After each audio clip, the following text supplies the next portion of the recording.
Yo guys, Double NKH here again. In this video, we're gonna go look at a late 40s Plymouth that is for sale and curious about what you guys think its value is.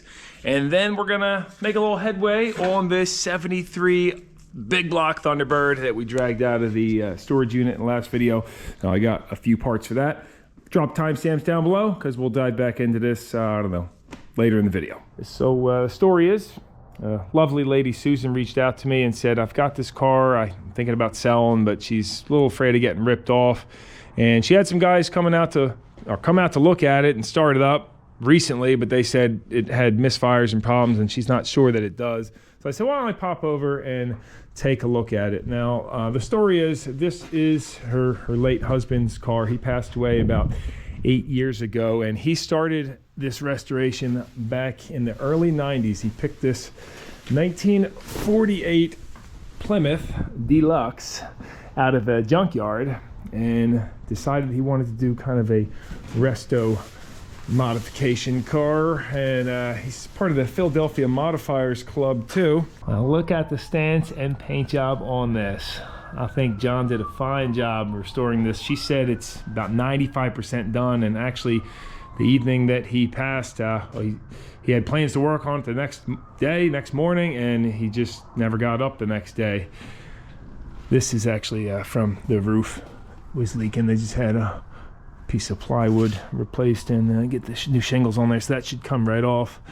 Now anyway, what I'm doing is just kind of quick tour of this, tell you a few details. We'll get it fired up and see what's going on. I'm gonna tell you the paint job, the color is incredible. If you're a perfectionist when it comes to body work, you might find a few flaws. I know you probably can't see them in this lighting right now, but I'm just looking down it. You'll see a few waves and a little bit of orange peel here and there, but I mean, in my standards, this thing looks like $1 million. So you might be saying, all right, what gives with the skinnies up front and big old fat Mickey Thompson radials in the back? Well, this little Plymouth has a secret hiding under the hood. Yes, it has got an Oldsmobile Rocket 455 expertly stuffed into it. He did a really clean job with this. See, we got dual service master cylinder. Oh, a little bit of a coolant leak. Looks like it's probably just the water pump, or actually maybe just the hose leaking on there. Sometimes these worm gear clamps, they just get a little loose. It's got a Mustang 2 front suspension. You got rack and pinion steering, coilovers. That's all expertly welded onto the Plymouth frame with, I think they said they used Fat Man Fabrication was the company, but all the welds I see are looking pretty snazzy. Now this is a coolant puddle up front, and then back there looks like all transmission fluid. Oh, there comes a drip right now.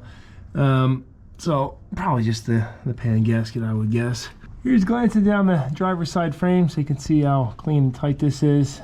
Was a body off restoration, as you'll notice, with all new hardware. And out back, this has got a narrowed 4 9-inch rear, leaf springs, fresh shocks on there, a QAL, I guess it'd be a ladder bar of sorts. You got some cherry bomb mufflers and tons of meat on these tires. Yeah, it's got Krager wheels. What are these? 29 by 15.5 by 15. Drum brakes out back. Susan was saying this was actually, its title is a 49, I think she said, because it was a 48 model, but it wasn't sold till 49. I love these glass taillights on here. The old 40s cars, that's really cool. You wouldn't see that on something today. And pop this trunk open. Let's see if I can get this.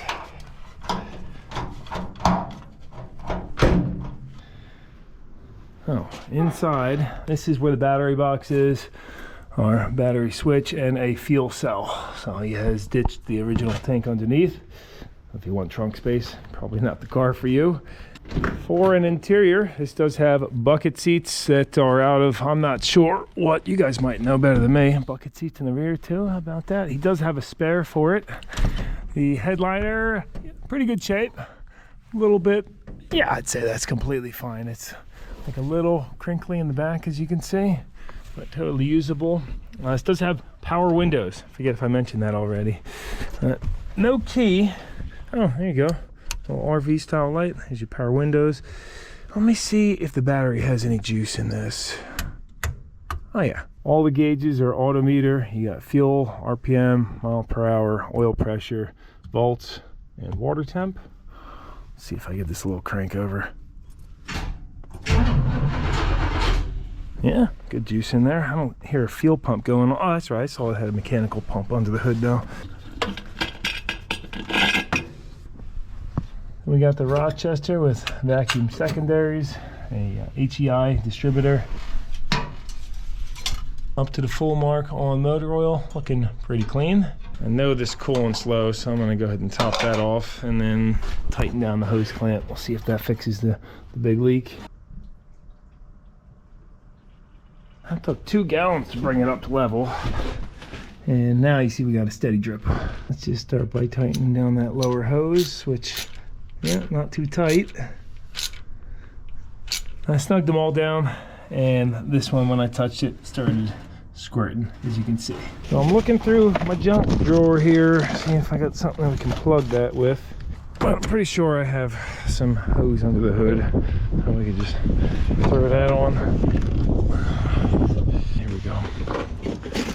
Got this piece, some other radiator hoses down there, and yeah, I don't know if that's the right diameter. You can see it's full of rainwater. That'll work. By the way, the hose clamps he used, all stainless, Power Seal Breeze, top of the line. Yes, that's a hack temporary fix, but it'll work for now. I never recommend using these caps because they seem to always just dry rot and split open. Like, I mean, within a year they will. And you're almost better off using a piece of a radiator hose that lasts a lot longer. Of course, stuffing a spark plug in there and a hose clamp in that would have been a better solution than what I just did there. But next item, trans fluid. Imagine that's going to be low since there's a pull on the ground, but if it's on the stick, which it is, that's good enough to fire it up and check it once it's running. Let's not forget about the power steering, which is buried underneath the alternator. I don't know if you can even, is the sound no? Yeah, there's enough room to get it out. Okay, we're low on there too. I'll top that off. Which I bet you he's got some on the shelf. Oh, we got automatic trans fluid. Yep. There we go. Super Tech power steering fluid. I think this is a job for the flexible clean funnel made in Clovis, New Mexico. Hundreds of uses. Capped on the top and bottom. Yeah, perfect.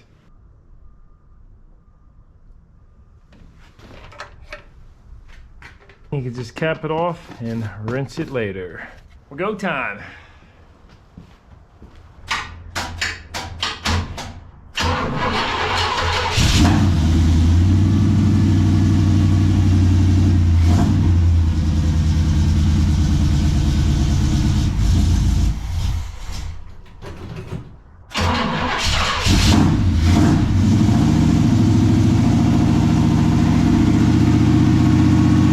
That sounds pretty good with those cherry bombs. Not too loud, not too quiet. Seems to be hitting all late. Little shake there, but I don't know if he's got a cam in this thing or not. Sounds good to me. We were up at just above 50 psi when it started, and now about 30 psi. We're charging 14 volts. RPM's working. Half tank of fuel. Oh, leaking real bad now. Where's that coolant coming from in the back? Oh, it's another one of the darn caps. Shooting out. Shut this down. Let's see what switch does what. Okay. I went ahead and ran a hose across the two. In case you guys are wondering, no, this doesn't have heat or AC. Of course, you could add it. You just put a little heater core in there and tag those into it. It'd be all right. You know, one thing we never checked was the brake fluid. Let's see how that looks.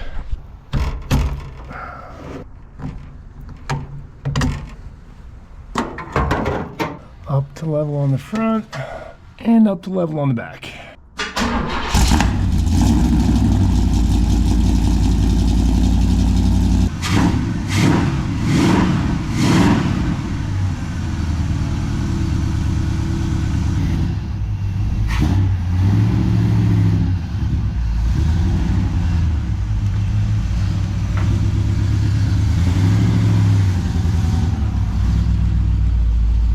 it's been sitting here idling for about 10 minutes now. You can hear that radiator fan just came on, pushing hot air out, which is great. That means that everything's working properly. And yeah, she's definitely hitting all 8. I mean, sounds nice and healthy.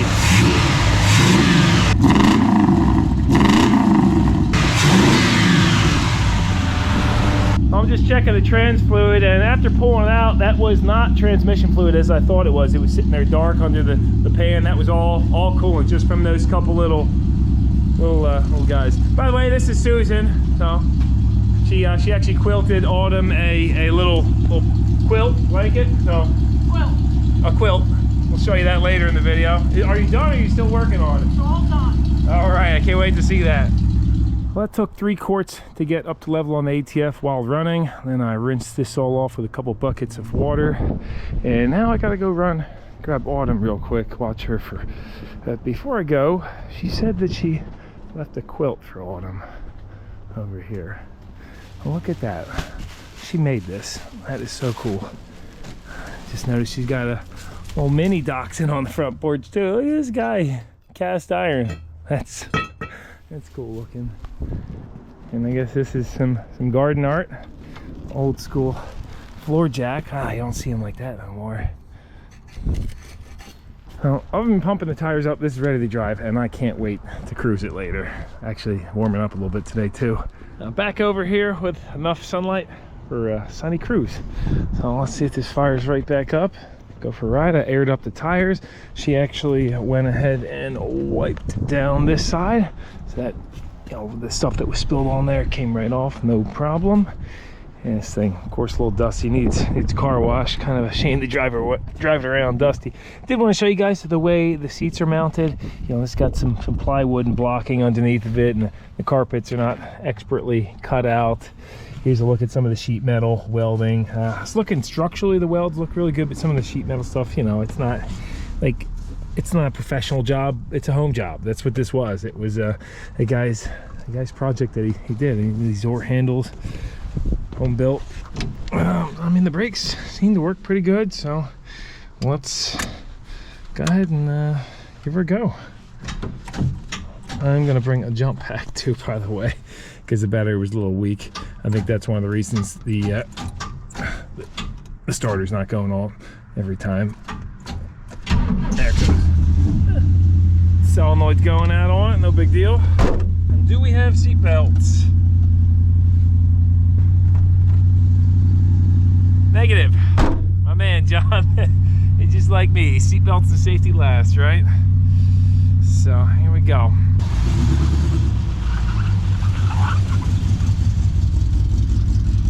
So far, so good. See somebody who's spinning tires on this road.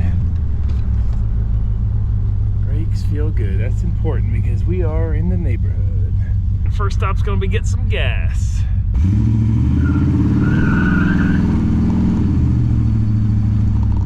And there are some beautiful houses here in Langhorne. That thing. There we go. We get some dyno fuel at the Sinclair.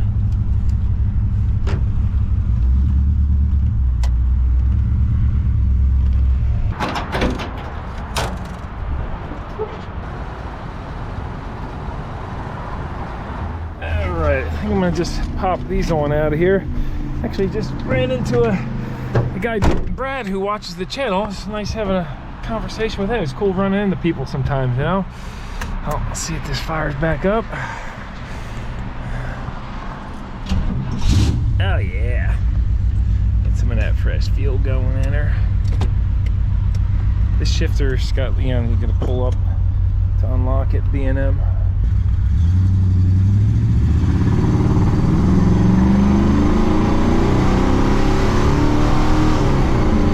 Yeah, buddy. Oh, how do those brakes feel at speed? Pretty good. Little floaty in the back. Might need an alignment. A little floaty up front too. Could use, you know, I mean, it is what it is. It's a custom car. You see our fuel gauge should go up to full, and the speedometer is working. Seems to be pretty darn accurate. See if we mash it at 60. Oh, it's just all torque down low. This thing's not a screamer. you let off, it gives you a little shift, like little whoop whoop, little squirrel. So I'd have to agree with Susan that this is 95% completed. You know, it needs some kinks worked out of it, but overall, I don't know, man. I like it. Makes me want to buy it myself.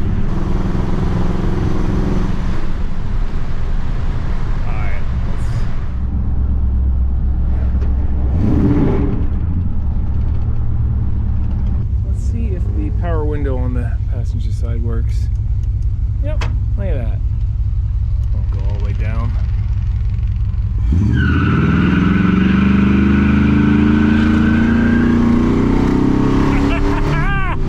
This thing just smokes him, no problem.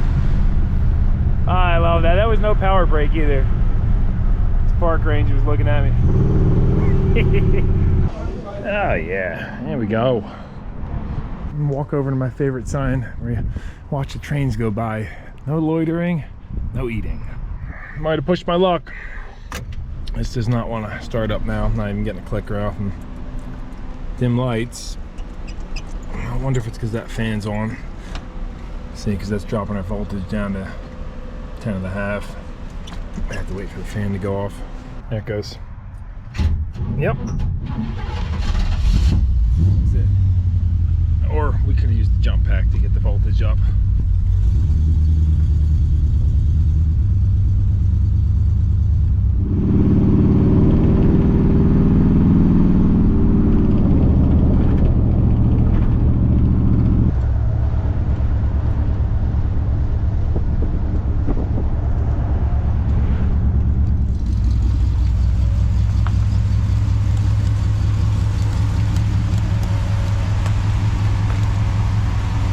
So that is the quick tour on this 1949 Plymouth P15, titled as a 49, but I guess it's the 48 body style from what she said. She has title in hand for this, and basically considering offers of $5,000 and more. Essentially the highest offer that comes in on that. I will have my email down below in the description of this video in case you want to make an offer. This is located near Langhorne, PA, just north of Philadelphia. She just wants to go to somebody that's going to appreciate it and not part it out, tear it apart, or flip it for a profit, you know, because honestly, that was the case. I'd buy it for $5K and clean it up a little bit more and get this thing off for sale. She did hook me up with a spare grill that she had up on the wall, and I use that for wall art. Kind of cool. You know, remind me of John. Never got to meet the guy, but this is his toolbox and then his grandfather's toolbox as well. So his son's gonna take possession of these. Don't think I mentioned, but this does have a turbo 400 trans, and I can't say it enough. Like, this is not a cream puff. It's not a complete car. It's 100% finished.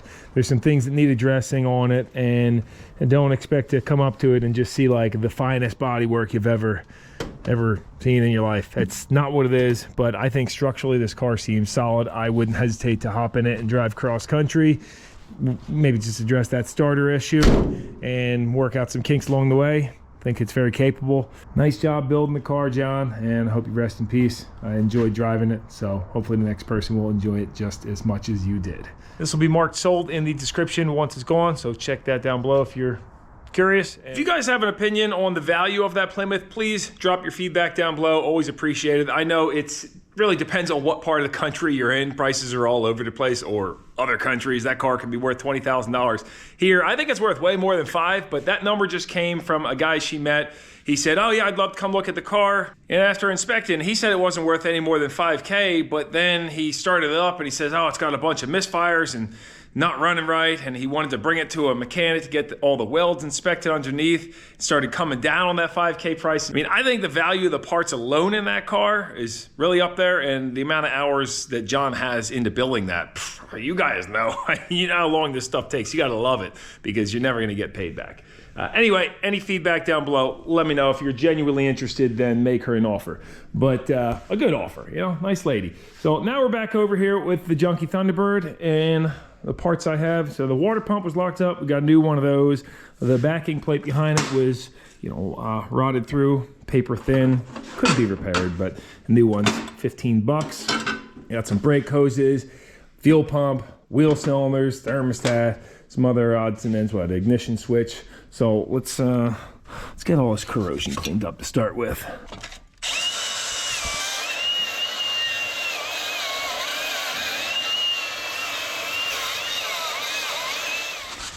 And I know that wire wheel was a little aggressive for this aluminum, but we're going to be using the right stuff on it anyway, so I'd rather dig into all the areas that are pitted, get corrosion out, and the silicone will fill that right up. Looks good to me. Now we might as well put the fuel pump in since we got easy access to that.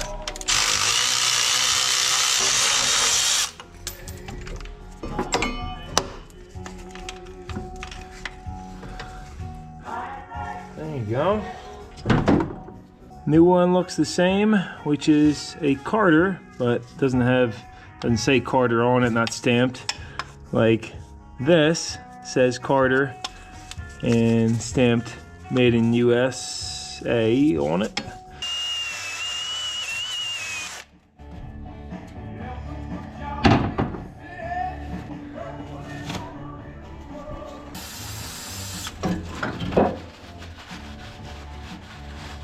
Now I am going to use the gasket that it came with, but coat both sides with a little smear of Permatex, the right stuff. Best sealant ever, based on my experience. I'll just put it on both sides and then take my fingers and just get a good little smear on there. Just like that. It'll never leak again. The pump will fail before it does.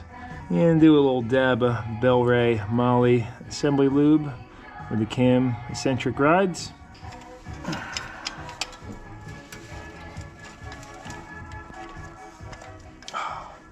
And rotate the engine a little bit so it's not on the plunger stroke, pushing stroke.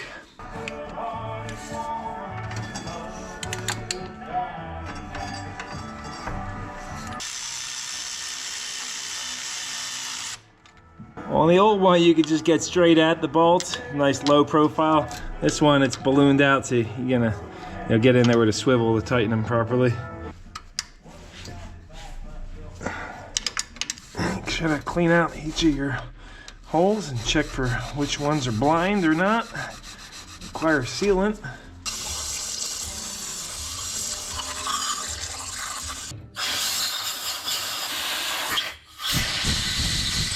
After blowing air through, the only two holes that pass through and require sealant on the threads are this lower pump bolt and actually this upper as well.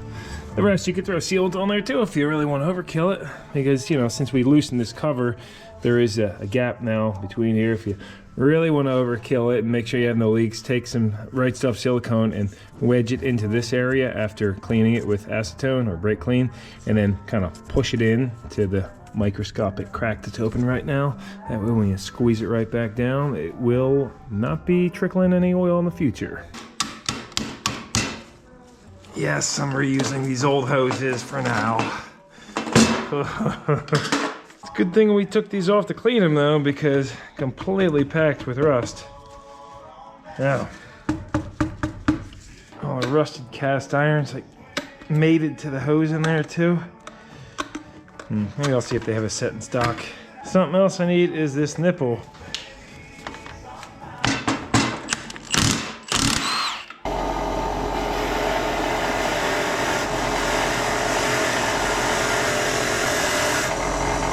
Good as new.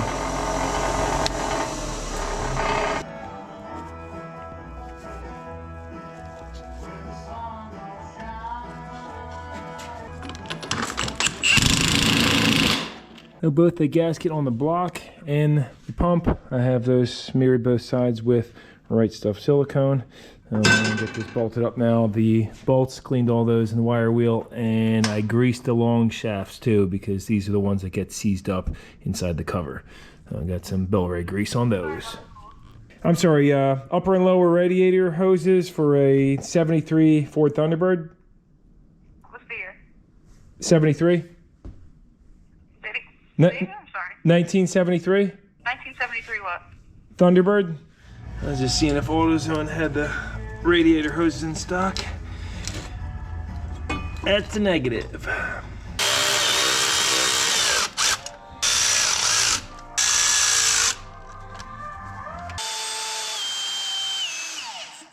Alright, that's all together. Just gotta throw the belts on. Let's see what this thermostat looks like. as suspected, all corroded and nasty, but probably would have worked. Now I know what you're thinking, why would you put this pump on and the core plugs in, which I didn't put in yet, but without flushing the block first? And well, I don't want to rinse that all onto the ground here. It's lately my disposal place, getting rid of old coolant and oil, is no more, so you don't go dumping the stuff down the drain. And I have another trick up my sleeve for getting rid of all this junk in the block, because it's pretty packed with crud. Now that being said, we're actually going to leave the thermostat out. Just want to check what it looks like under this hose. It's surprisingly not too corroded on the inside. Yeah, so I'll get rid of this junk on here. And for you guys that say the engine's going to overheat with no thermostat, I would say go take your thermostat out and try it. That's more like, I guess, if you were a high performance engine, full throttle laps around a NASCAR track, maybe there's some truth to that, but for this, no, you take thermostat out, it's just not gonna warm up the temperature. That's what I've seen.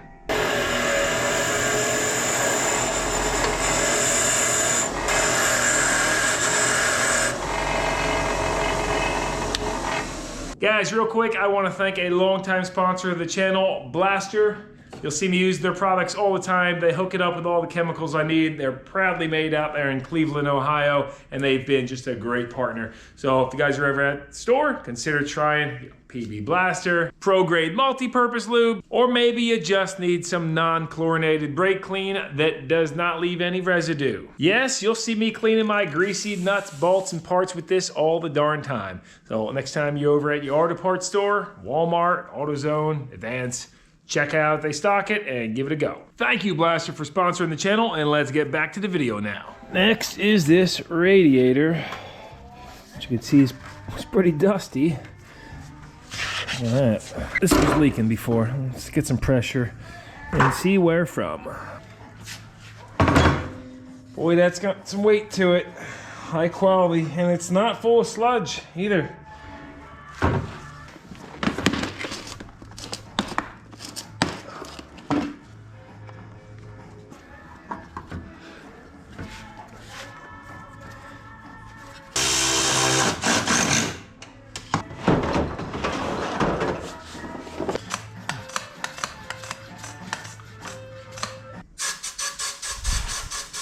Oh, and the entire row is just split open. And the whole thing's just splitting open. Toward the end, it looks like we got some meat though, so we can just fill each end and bypass this row. Probably should have just ordered a new radiator.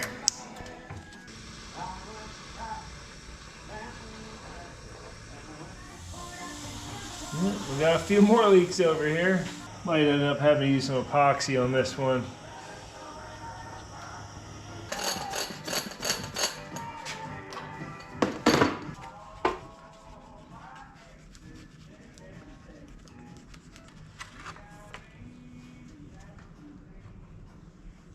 I'll let that set up and then we can check for more leaks, which I'm sure it'll have. But for now, let's check out the gas tank in this. Because I'm sure it's full of junk. Oh yeah.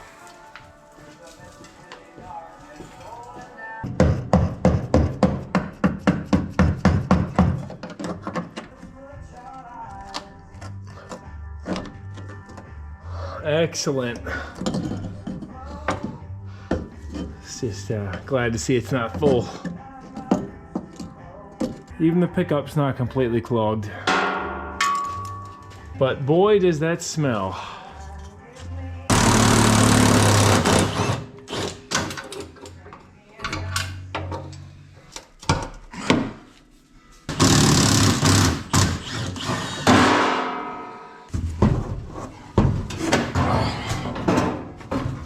And for how much rust this body has up top, look how clean the frame is for 73, and the trunk floor.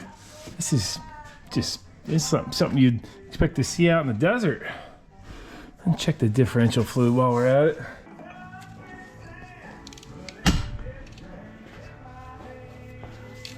Wasn't very tight.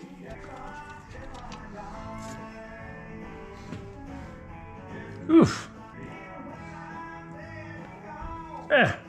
Good. Black as night, but just below the threads.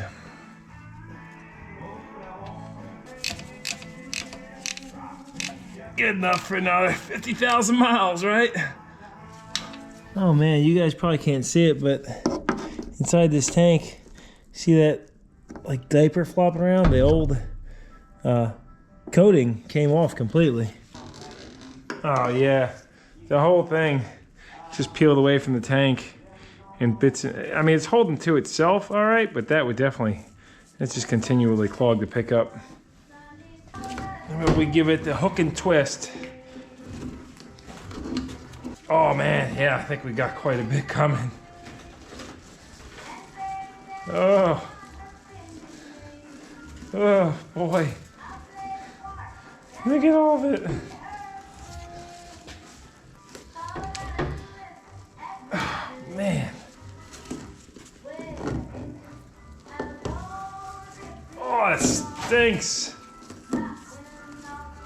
Maybe we'll just run a auxiliary tank for now, because that's going to be time consuming cleaning it out completely. But yeah, you can see that stuff. It really did create a tank within a tank.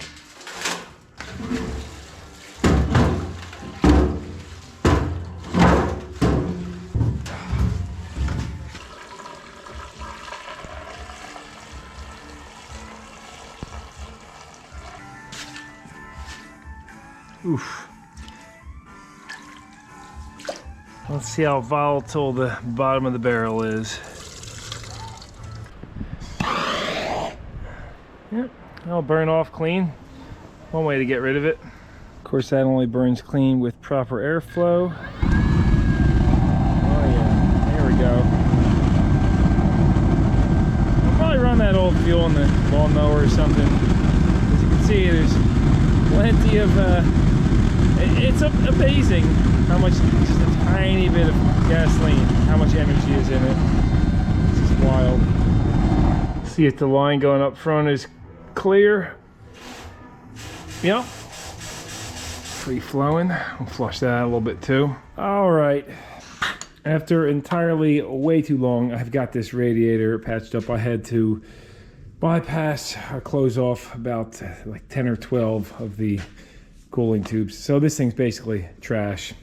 Should have just got a new one, but whatever. It's good enough to run it and flush out that engine block instead of clogging up a brand new radiator. No, I shouldn't say it's trash. It could still be recored, but for how cheap the aluminum aftermarket ones are, that's a good option. I went through a whole stick of this tank weld. Time to put these brass freeze plugs in the rear. If you remember, it was just the rear ones that were rotted out, so I got the holes wire wheeled and cleaned up. Of course, the block has quite a bit of junk in there, but that's okay. It'll flush out when we run it. So these tools really come in handy. This happens to be a snap-on, but I have cheaper ones on Amazon now. Drop the cap on, and then you have your swivel head, so you can get in there at whatever angle you need and smash that cap in. Yes, don't forget to rub a smear of Right Stuff on those plugs first. Just line them up and pound away. Hope it goes straight, which that one did. Nothing like having the right tool. Of course, that was the easiest one to do. Now, we'll do the other side, same deal.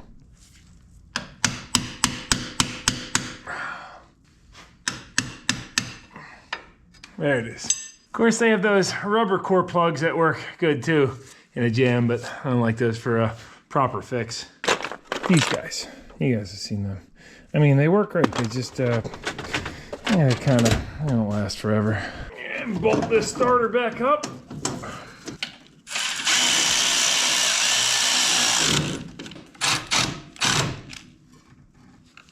We can drop our radiator back in.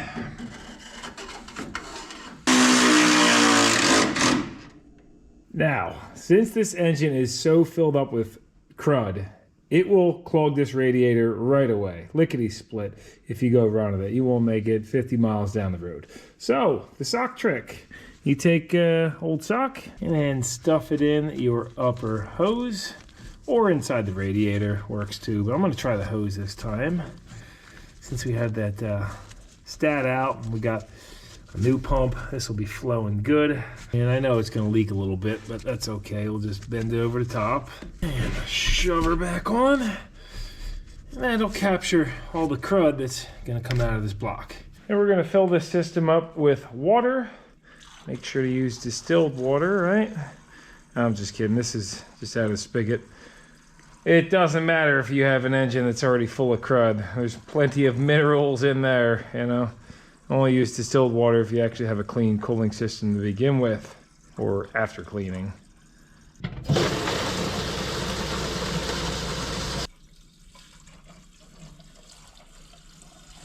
That's about 4 gallons it took at that triple core radiator.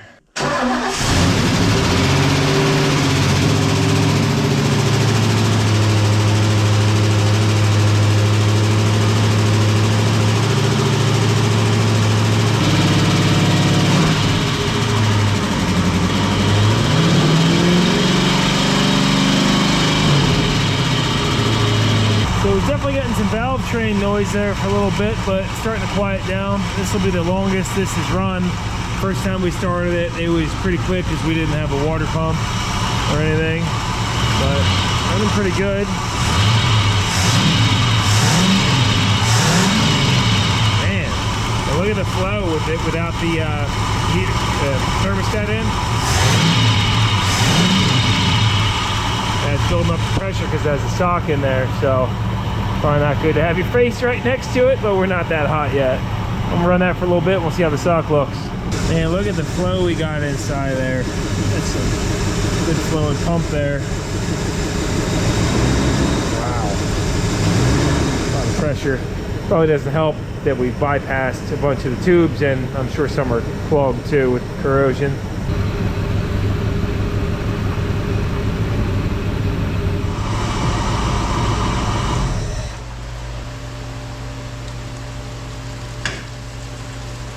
How much rust is gonna be in it? Oh yeah, quite a bit actually. Oh yeah, look at that. So, and that was just a short time of running it. This would immediately clog the radiator up. So we're gonna do this a bunch more, and that's how you flush a block out, the easy way. Well, I guess the easy way is taking all the core plugs out and hosing it first, but still, it doesn't matter. I mean, I did that with the Plymouth wagon and hosed it out so much. I was hitting it with vibration too. Got, I mean, pounds and pounds of crud out of that block, and still, it was clogging socks up. So it's like when the engine's running and it has that vibration, it's breaking everything up in there and caused it to flow through, especially with the thermostat out. Another way, if you don't mind making a huge mess, is popping that upper hose off and then sticking a garden hose in your radiator, revving the piss out of this thing, and it'll stir all that stuff up and just shoot it everywhere. But you know, you don't really want that on your lawn. I mean, not ideal. You guys saw that rust ball in the sock. That was pretty much blocking the hose entirely. And that's why it's really a better idea to stuff it into the radiator, because as the rust ball forms, it can still take advantage of the other flow surface area on the sock, if that makes sense to you guys.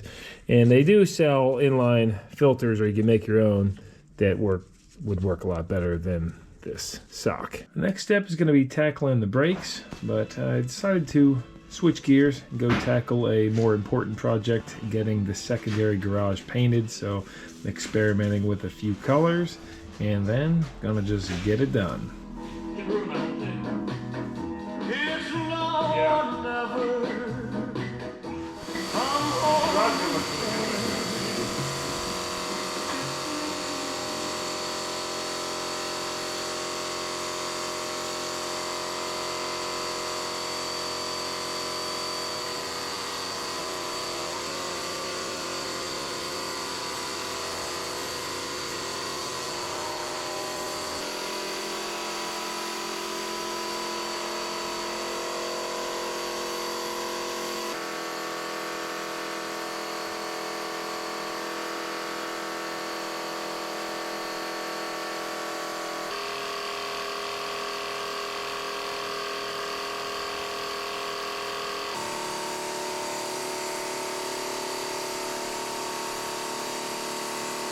Wow.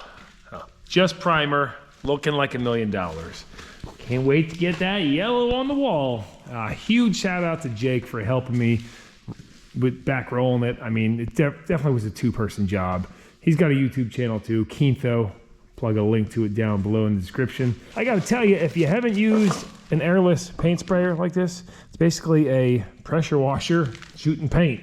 And this one is the Graco Magnum Project Painter Plus. Got it on Amazon, and boy, money well spent. This is the second job I've done with it, and it's unbelievably fast. It's so efficient, and just like we didn't even cover these boxes up. I got halfway through, I said, "Oh, we forgot to put plastic over it." There was no overspray, and I mean, even if there was a little bit, there's dust on there anyway. So not that I care. I'm pretty rough on all my stuff, even if it did get a little overspray. Not gonna be the end of the world. Well, it probably don't look any different, but got a coat of exterior satin on the upper portion last night. Had a little bit more sheen to it. Then I decided I'm gonna go ahead and paint this I-beam too, since it's all rusty and oversprayed. So I scraped that this morning, and now it's time for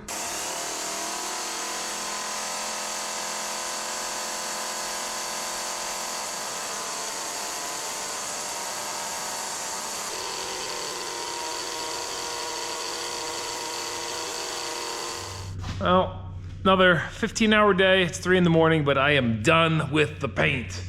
I don't know how many hours I was into this job for, between pressure washing, several coats of paint and primer and everything else. I had to go back over the white too because I had a little overspray from the yellow.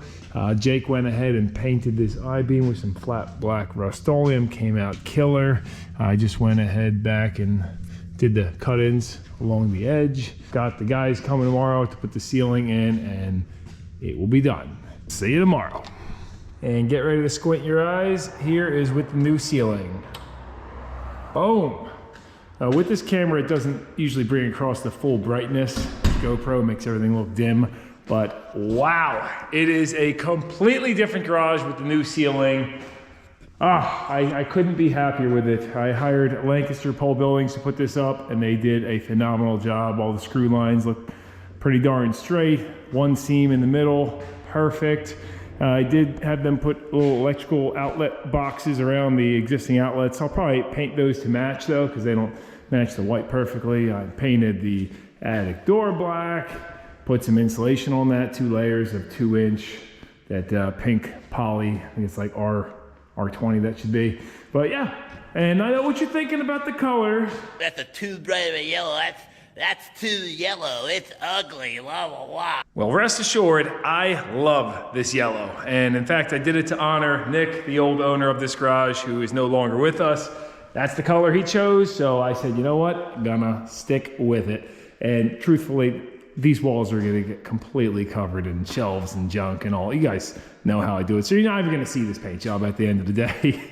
Yeah, or end of the year, should I say. But yeah, it came out really good. I'm sure Jen wouldn't approve of all these cut-ins. They're like, I mean, it's a roller cut-in. And the echo, if you guys can hear that, will be no longer once I get a bunch of stuff in here. It's just, since it's bare and empty, that steel ceiling is gonna cause a little bit more of an echo. Now I gotta do something with this door. This type of insulation, this stuff is not cheap. I was over at Home Depot looking if I was to, like, and a new insulated garage door, $3,500 just for the door. I got one quote for having one installed in this area, over $5,000 installed for an insulated garage door.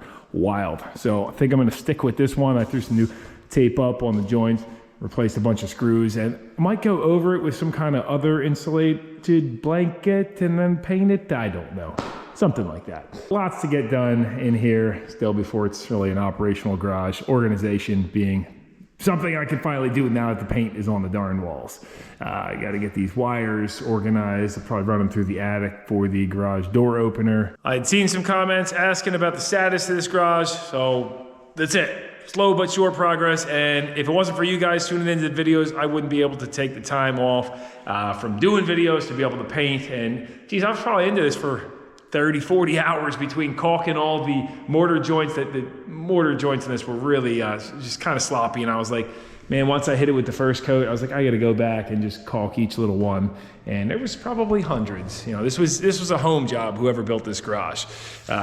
You can tell it wasn't a professional mason. As mentioned in a previous video, I will be out at the Matt's Off-Road Games coming up this month out in Utah. So check it out if you guys haven't heard of that event. It's a fun family event. It's not like any crazy competition or anything, but it's a good time. So maybe see some of you guys out there. Jen might be coming too. She's still on the fence. Colt from Colt Builds It invited me to come drive with him, so it should be a blast. I'm excited to meet some people and have a good time. Just thank you guys. Thank you, and see you again very soon at NKH. Hey, Autumn. I know you already had this quilt Grandma made you, but guess what? We have another one now. Look at this. Look, Susan made you another quilt. Whoa! Now you have 2 quilts. And we can have a big play area. Let's go check that one out. Let's go walk over there. Boop, boop, boop. Oh, Gus wants to come say hi. Let's go get Gus. Let's see what he thinks.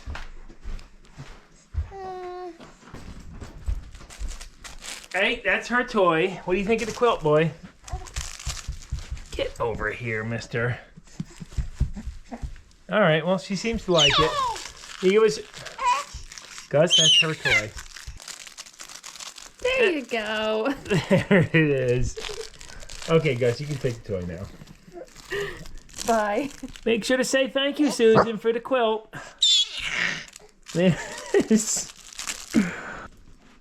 That's her basket. Let's go over to yours and see what you got. Oh, you got this one. That's pretty cool. Wow, yeah.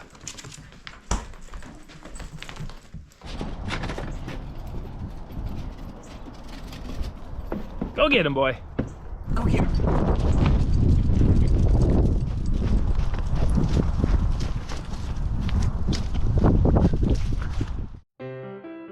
Non più tra i farfalloni amoroso, notte e giorno di torno girano, delle belle turbando al riposo, Narcisetto a dolcino d'amor. Delle belle turbando al riposo, Narcisetto a dolcino d'amor. Non più avrai questi bei panacchini, quel cappello leggero galante, quella chioma, quell'aria brillante, quel vermiglio d'onesco color, quel vermiglio d'onesco color. Non più avrai quei pennacchini, quel cappello, quella chioma, quell'aria brillante.